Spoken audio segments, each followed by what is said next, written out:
my dear students, welcome back. So last session I discussed about incomplete dominance. Now I am going to discuss about codominance. And in codominance, when two characters are in heterozygous condition, both the alleles, they express themselves. That means neither of them are dominant. Both will be equally expressed in heterozygous condition. So here first I am going to give the examples of codominance. First one, lentils, plant example. Here seed coat in lentils. Seed coat in lentils. Second example, ABO blood grouping. ABO blood groups. Third example, coat color in cattle or skin color in cattle. Fourth example, sickle cell anemia. Sickle cell anemia. This is the fourth example. So let us discuss these examples one by one and then try to understand what exactly is the codominance. So first we will see the lentils, that is seed coat in lentils. So seed coat in lentils. Lentils first of all is a common name. Its scientific name is Lens culinaris. Lens culinaris, belonging to family Fabaceae. Belonging to family Fabaceae, lentils. And here we find seed coat is spotted and dotted. Two types of patterns are present on seed coat, spotted and dotted. So in spotted we find the irregular patches are present. In spotted we find these are irregular and large patches are present. Whereas in case of dotted we find very small patches like dots. So many and small patches are present here. Many and small patches are present. So here they are large and few, irregular, large and few patches are present. So this can be spotted and dotted, can be represented as S and say D, if we take S and D. So what we can say in the parental cross, this is the spotted crossed with dotted. Spotted when crossed with dotted. In F1 generation we find heterozygous condition. So in heterozygous condition it shows both the features. So what are this spotted means? A large and irregular patches are also seen, and similarly the small dotted appearance are also present. So since both are present, it is called as a codominant. Neither of the character is dominant, so it is called as a codominant. And if we take this is in the F1. If we observe the F2 ratio, in F2 ratio we get 1:2:1. 1:2:1 we get spotted. Then we get both spotted as well as dotted. Both are expressed and completely dotted. So again here we are getting three different phenotypes, but the two alleles are expressing together. That is called as a codominance. That means both will be expressed together. This is in case of first example in lentils. So here also we find both genotypic and phenotypic ratio is same. That is, it is 1:2:1. Both ratios are same. So this is the first example in plant in lentils. Let us see the second example, ABO blood groups. ABO blood group. So here you know the genotypes and phenotypes. In case of ABO blood group, we know there are 4 different types of blood groups, and The allele, there are three alleles here, A, B and O. There are three alleles present. It also comes under the example of multiple alleles, which we will discuss later. So these two alleles are equal, A equal to B. A is dominant over O and B is also dominant over O. But these two are equal, that means A and B alleles are codominant. So now you know there are four different types of blood groups, and suppose we take blood group A. We have this genotype completely homozygous and this is heterozygous. So in heterozygous condition also it is going to express as A because A is dominant over O. Similarly with blood group B, this is in homozygous condition and it also shows heterozygous condition. The next comes the blood group AB. Here they are codominant. So we have only one genotype. It cannot be both. So there is only one genotype. Of course, third O group also completely it should be in homozygous condition.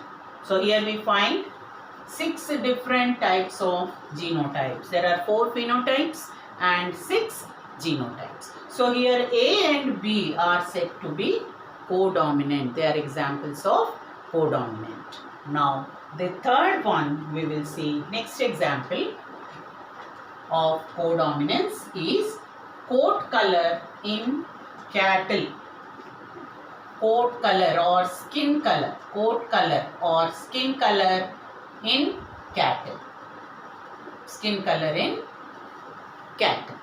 So here the skin color in cattle taken is red and white. Suppose red color crossed with white, say red color female and white male with capital R, smaller, and in F1 generation we are going to get both, say heterozygous condition, capital R smaller, but here it is we are taking the example of say codominance, so both the colors are expressed. So this is called as, this phenotype is named as roan. This phenotype is named as roan. That means here both white as well as red. Red will be in the form of patches. White and red. Both will be expressed. So that is called as a roan. Here all individuals, all will show the same color, roan color. Now if we take F2 generation,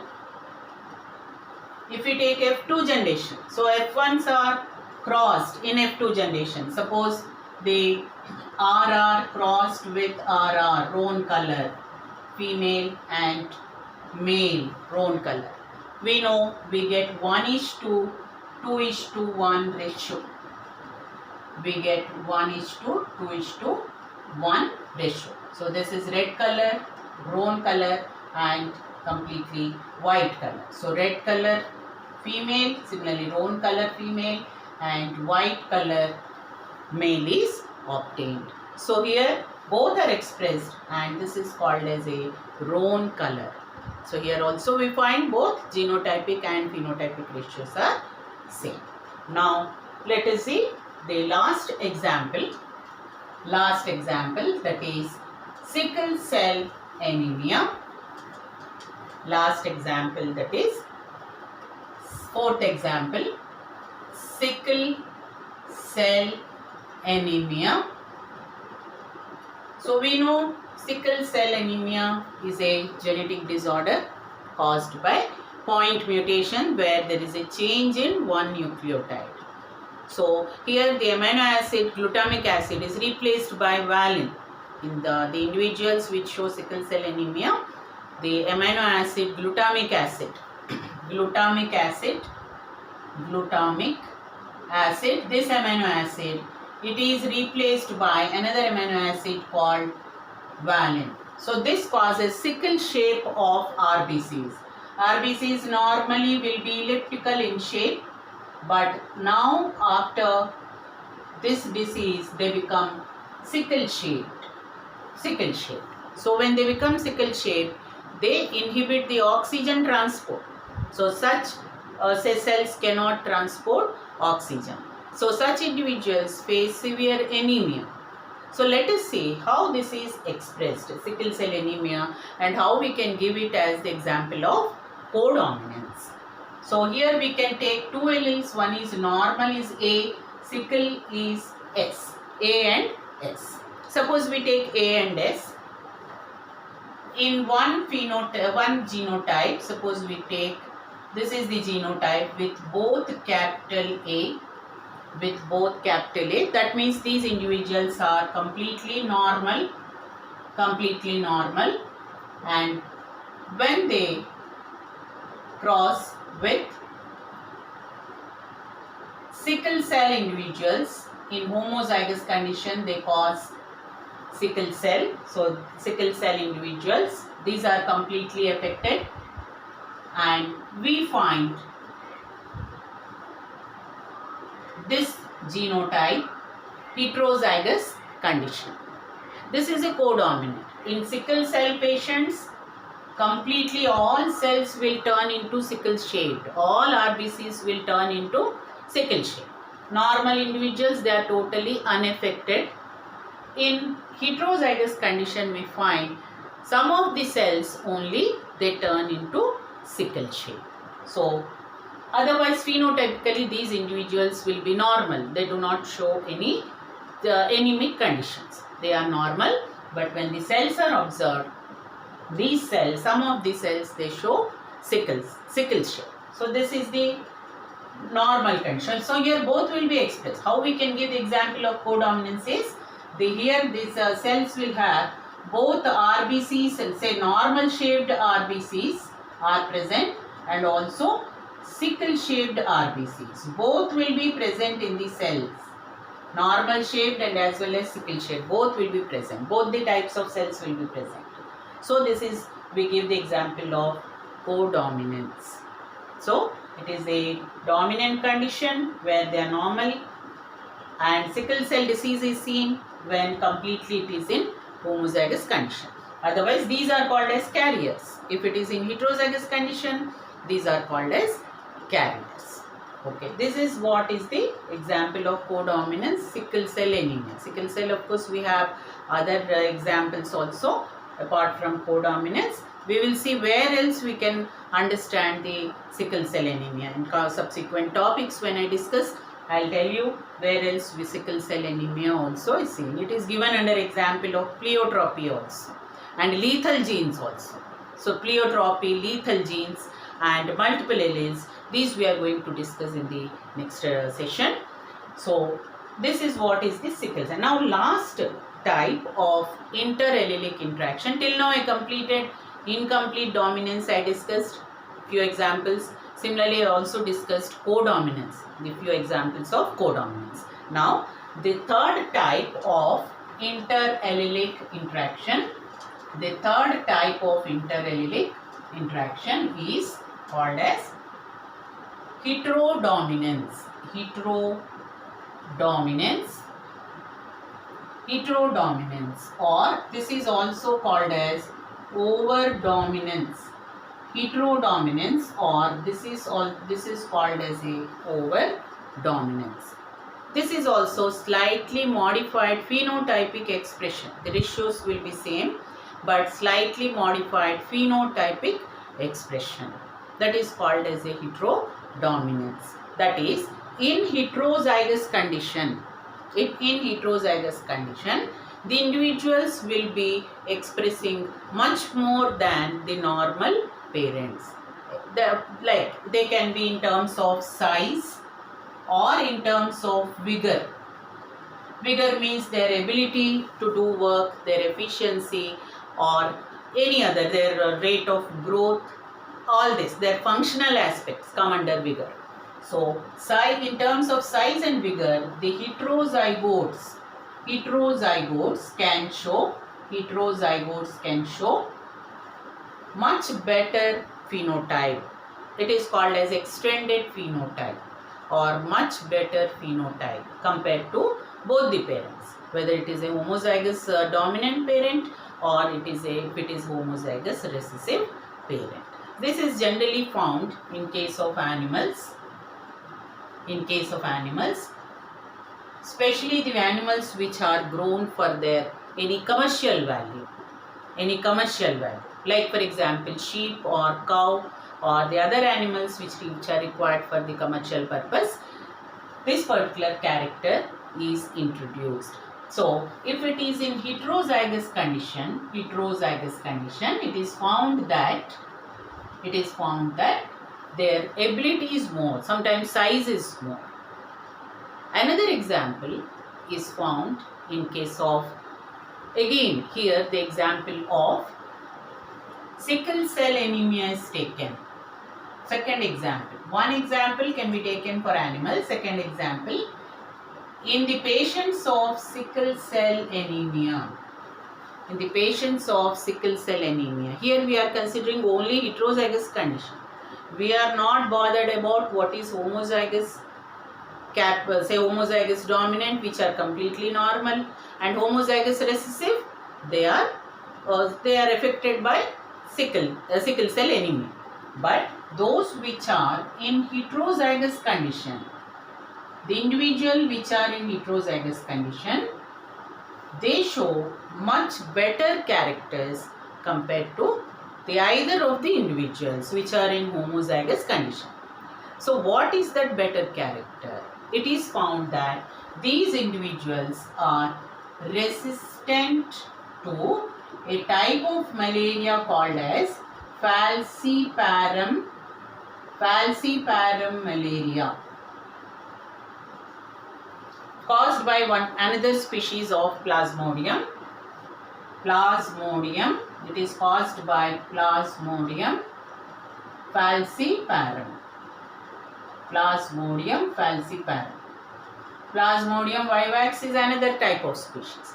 This is considered to be much more fatal disease. It causes much more fatal disease, and this is found, this particular protozoan, this parasite is found in Southeast Asia, in the countries which are in Southeast Asia. This particular protozoan, this parasite is found. So those individuals which are carriers of sickle cell anemia are found to be also resistant to this particular malaria. So they get even though they are affected by the pathogen, they get cured very quickly compared to the other individuals. So here it is showing an extra aggressive behavior, it is called, or exaggerated behavior. The individuals are showing exaggerated behavior in heterozygous condition. So this type of expression, this is called as a heterodominance over dominance, or it is also named as super dominance. So I complete here, all my viewers and all my students, I complete the 3 aspects here. 1:2:1 ratio. What is its modification? Modified monohybrid ratio. There are some other aspects which I have to consider, which I am going to discuss in my next video. There I am going to discuss about lethal genes, which is very, very important for the NEET point of view. Lethal genes, and with example. What is lethal gene and the examples. And then we will discuss about multiple alleles and pleiotropy, polygenic inheritance. So these are very, very important aspects for the NEET point of view. So I think I'll conclude my session here. So I once again request all of you to please watch and subscribe my channel, so that my intention is to reach the maximum number of students, and also the biology lovers, I should say, those who have interest and curiosity in learning biology. And most importantly also, I find many youngsters also are there in the field, and I hope I can help them. Definitely I want to help them by reaching them also. And I also welcome any suggestion or any doubts or any clarifications. please mention in the box, in the description box given, in the comment box given. Please mention it. I will go through it and definitely try to clarify in my subsequent videos. So I think I will conclude here. Thank you very much. Have a good day. Thank you so much.